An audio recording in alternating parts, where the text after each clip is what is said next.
오늘 말씀해 보면 중풍병자, 거동할 수 없는 중풍병자들을 가까운 네 사람이 메고 와서 주님께 치유받는 놀라운 장면의 이야기입니다.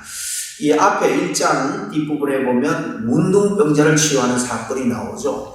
예수님께서 치유해 주시고 이 일을 좀 소문내지 말라 함구시켰는데도 불구하고 그는 이 놀라운 치유의 역사를 통해서 자영을 누리며 마음껏 그냥 예수님의 은혜와 능력을 전하죠. 사실 그렇게 금지한 것은 사역의 본질이 천국 복음을 선포하고 가르치는 거예요. 그런데 자꾸 치유 사건이 일어나면서 사람들은 정말 영혼을 구원받는 천국 복음, 생명 복음에보다는 당장 이 현실의 고난과 고통의 문제를 해결받기 위해서, 기적을 보고 치유받기 위해서 주님의 말씀을 에는 관심이 없는 것 같으니까 이 사역의 본질을 위해서 사실 일정 기간 이렇게 함구시킨 것입니다. 이렇게 이 문둥병자가 기쁜 마음으로 막 나가서 예수님에 대한 소문을 전하니까 막 인파들이 몰려와서 예수님이 제대로 사역을 할 수가 없게 된 거죠.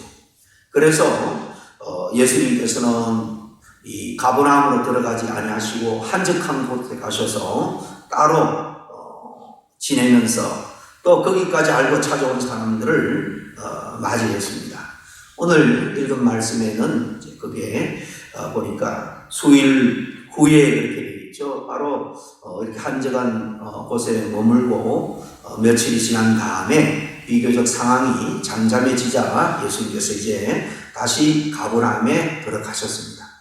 나사렛 출신 예수님께서 40일 시험을 이기고 세례받고 사역을 시작하면서 공적 사역의 본거지로 이 나사렛에서 갈릴리 호수 근처에 갈릴리로 사실 이사를 했다, 그렇게 볼 수 있습니다. 사복음서를 가만히 보면 이 북지역에, 이 북쪽 지역에 사역을 할 때 항상 한 바퀴 순회하시고 가버나움으로 돌아오시고 가버나움이 이 사역의 그 본거지로 이곳을 삼았다 하는 것을 알 수 있습니다. 어쨌든 이곳에 또 예수님이 돌아오셨다라는 소식이 전해지자 또 많은 사람들이 몰려와서 머무를 곳이 없었습니다. 예수님을 보기 위해서 많은 사람들이 모였는데 오늘 2절에 보면 이렇게 말합니다. 문 앞까지도 들어설 자리가 없었다. 주님의 주변에는 정말 사람들이 가득했습니다. 그러니까 저 뒤쪽에 있는 사람들이 예수님을 보기 위해서 까치발을 하고 밀치고 난리가 난 이런 상황에서도 예수님이 차분하게 가까이 있는 사람들에게 목소리를 높여 하나님의 또 복음을 전한 겁니다. 그런데 오늘 3절에 보면 이날 예수를 보기 위해서 가버나움에 찾아온 많은 사람들 가운데는 침상에 환자를 누인 채로 들고 온 사람들이 있었죠. 네 사람이 각각 침상의 한쪽을 잡고 그 위에 이 중풍병자를 싣고는 예수님 계신 곳에 데리고 온 거예요.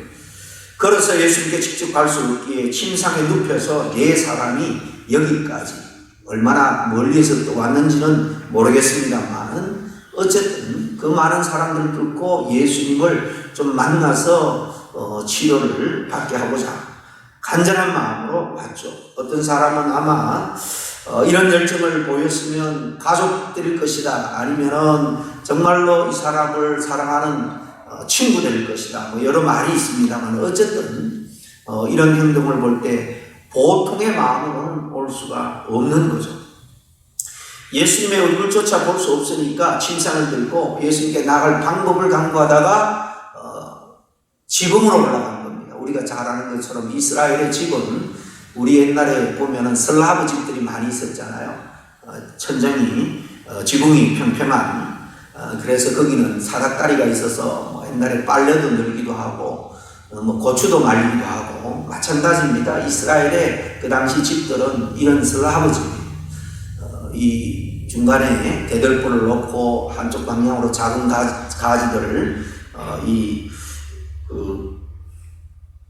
나무들을 놓고는 그 위에다가 또 풀이나 집 같은 것들을 또 펴서 진흙으로 이제 그 위에 덮는 것입니다. 그래서 저녁에 선선할 때 가족들이 올라가서 다과도 하고 낮에는 곡식도 말리고 그런 지국이니까 얼마든지 진흙이니까 뜯고 나무를 걷어내고 내려 보낼 수는 있지만은 지금 그 안에는 수많은 사람들이 꽉 차서 예수님의 말씀을 지금 집중해서 듣고 있는데 진흙을 뜯고 그러니까 밑에서 그냥 난리가 났겠죠. 먼지가 날리고 진흙들이 떨어지고 불평불만이 가득했을 것입니다. 그럼에도 불구하고 이 네 사람은 오직 사랑하는 사람의 병을 주님을 만나서 낫게 하고자 하는 이 일념, 지금까지 온갖 방법을 다 동원해 봤겠지만은 이 중풍병 지금도 치유라는 것이 거의 불가능한데 그래도 지푸라기라도 잡는 심정으로 이런 행동을 보일 때 참 그 용기가 실로 가상하다 그런 생각이 듭니다. 그리고 이렇게 무례하기까지 하는 것을 볼 때에 참 말 그대로 무례하다라고도 볼 수 있지만은 한 사랑하는 사람의 생명이 달려있기 때문에 모든 방법을 다 간구하는 이 사람의 그 정성, 그 수고, 헌신 그것만으로도 우리는 이분들의 희생과 수고를 사실 칭찬할 만하다. 또 이 사람들의 희생과 수고를 생각할 때 저기 감동이 됩니다. 어떻게 이렇게까지 할 수 있을까? 분명한 이 사람에 대한 사랑에서 우러나오는 믿음이 없으면 할 수가 없죠.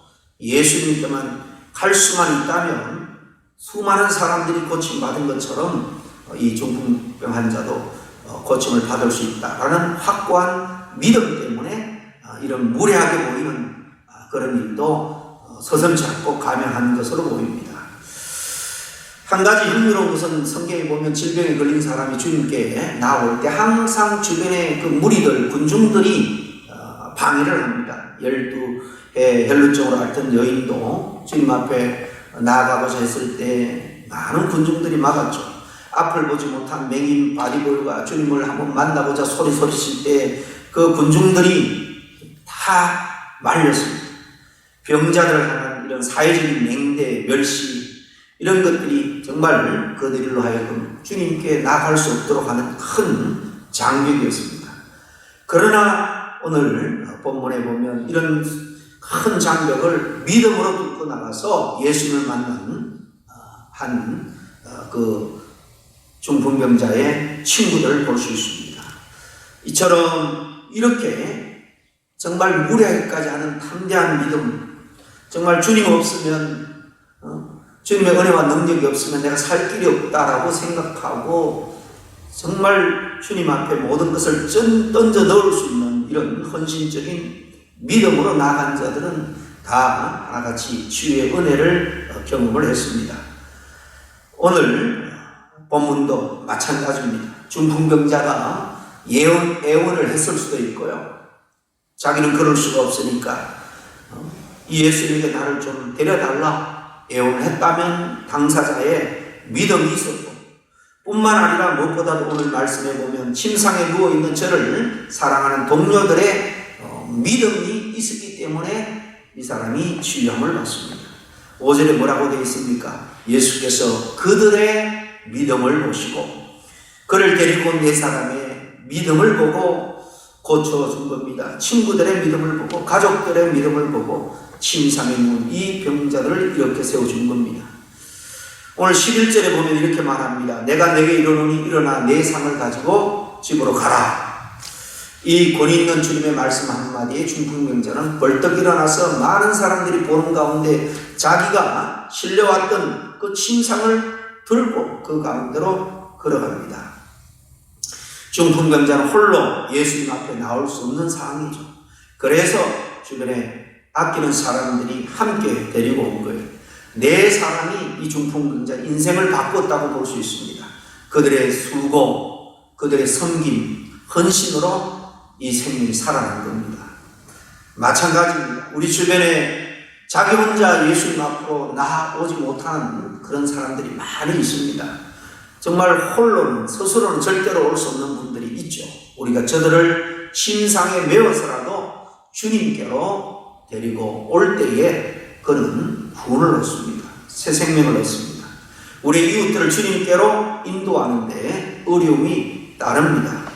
사람들이 따끔한 눈초리, 조롱하는 뒤에 그 빈정거림, 비난도 있을 수 있습니다. 그러나 영혼을 주님께로 인도하는 생명을 살리는 일입니다. 오늘 이 병자를 데리고 오면 반드시 병을 고쳐줄 것이라는 확신을 가지고 이 친구들이 데리고 온 그 네 사람들의 믿음처럼 주님을 향한 믿음으로 우리도 아직도 가족 중에, 일가 친척 중에, 친구 중에, 이웃 중에 주님께로 인도하지 못한 사람들이 있다면 이렇게 해서라도 적극적으로 주님께로 인도한다면 주님이 반드시 그를 축복하시고 새로운 생명으로 인도할 줄로 믿습니다.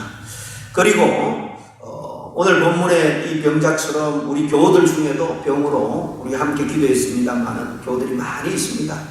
우리가 그냥 멀리서 기도하는 것이 무슨 은혜가 되고 무슨 능력이 나타날까 생각하지만은 네 사람의 그 헌신적인 믿음과 그들의 간절한 소원으로 주님께서 역사하신 것처럼 우리들도 우리 교우들의 아픔을 나의 아픔으로 끌어안고 기도한다면 그분은 더욱더 용기를 가지고 정말 치료도 잘 받고 주님 앞에 기도하고 더더욱 우리 모든 기도들이 합력해서 놀라운 역사가 일어나게 될 줄로 믿습니다. 그래서 정말 그의 아픔을 나의 아픔으로 여기고 정말 틈만 나면 기도할 수 있기를 바랍니다. 그리고 오늘 보면 주님께서는 육신의 질병뿐만 아니라 영혼의 질병까지도 사해 주시죠. 이 사건은 주님께서 그냥 일어나라 그렇게 하지 않고 제3을 받았다라고 5절 하반절에 보면 작은 자야 소자야 내 제3을 받았다. 죄의 원인으로 어쨌든 이 사람에게는 중풍병자가 일어날지 모르겠습니다만 사실 우리는 다 죄인이고 우리가 병들고 아프고 이 인생에서 고난과 고통을 겪는 것은 근본적으로 죄 때문입니다. 우리 안에 또 그 죄성이 있기 때문에 대부분 우리가 정말 주님의 뜻대로 온전하게 헌신하지 못하고 주님께서 세워주신 삶의 그 법칙, 그 진리를 완전히 우리가 따라 살지 못하는 게 인간의 연약함이죠. 그렇기 때문에 요즘은 그 영양분이 부족해서 병에 걸리기도 하고 또 욕심 때문에 너무 많이 또 과식해서 병이 오기도 하는 것입니다. 어쨌든 오늘 이 환자에게는 이 병자에게는 죄까지도 용서해 주심으로 말미암아 영혼과 육신을 완전하게 고쳐주시는 주님의 은혜와 능력을 볼 수 있습니다. 주님께서 이렇게 하신 것은 내가 육신의 질병을 고쳐줄 뿐만 아니라 더 중요한 영혼의 질병을 고치는 권세와 능력이 내게 있다라는 것을 사실 선포하는 거죠. 이 사건을 통해서 예수님은 죄사함의 권세가 있다는 것을 분명하게 보여줍니다. 그러나 서기관들은 예수님이 하나님의 아들이고 하나님의 본체인 것을 알지 못했기 때문에 신성모독이다 비난을 하고 오히려 예수님을 십자가에 못 박기까지 하는 거죠. 이 중풍병자는 그 질병에 고침받으니까 어떤 결과가 벌어집니까? 마지막 12절에 그를 보는 많은 사람들이 하나님께 영광을 돌렸다 그랬습니다. 우리 인생도 이런 인생이 되기를 바랍니다. 우리가 겪는 어려움, 역겨움 그것은 위기는 위장된 하나의 축복의 기회다라고 말하는 것처럼 오히려 어려움을 통해서 우리는 영적으로 성장할 수 있고 그게 계기가 되어서 가정이 더 화목해질 수 있고 또 내 인생을 더욱더 성숙하게 발전시킬 수 있는 계기가 되는 것입니다. 아무쪼록 우리의 이 중보의 기도, 사랑의 마음, 긍휼의 마음을 안고 우리 믿음의 형제 자매들을 위해서 중보로 기도하는 것이 이렇게 역사하는 능력이 있다는 것을 알고 아픔뿐만 아니라 죄로 말미암아 영혼이 죽을 수밖에 없는 정말 이 영혼의 환자까지도 우리가 이렇게 사랑하는 마음으로 주님께로 인도할 수 있는 저와 여러분이 다 될 수 있기를 바랍니다. 함께 기도하겠습니다. 주님 아버지 감사합니다. 본인의 믿음뿐만 아니라 이렇게 긍휼의 마음을 안고 함께 중보할 때 주님께서 더더욱 크게 역사함을 믿습니다. 우리 교우들을 위해서 우리가 중보의 끈을 놓치지 않도록 주님 도와주시고 우리의 기도가 모아져서 그들이 정말 더욱더 치유에 대한 열망을 가지고 더욱더 하나님께 매달리고 기도함으로 말미암아 모든 것이 합력하여 선이 될 수 있도록 역사하여 주시옵소서. 예수님 이름으로 기도하옵나이다. 아멘.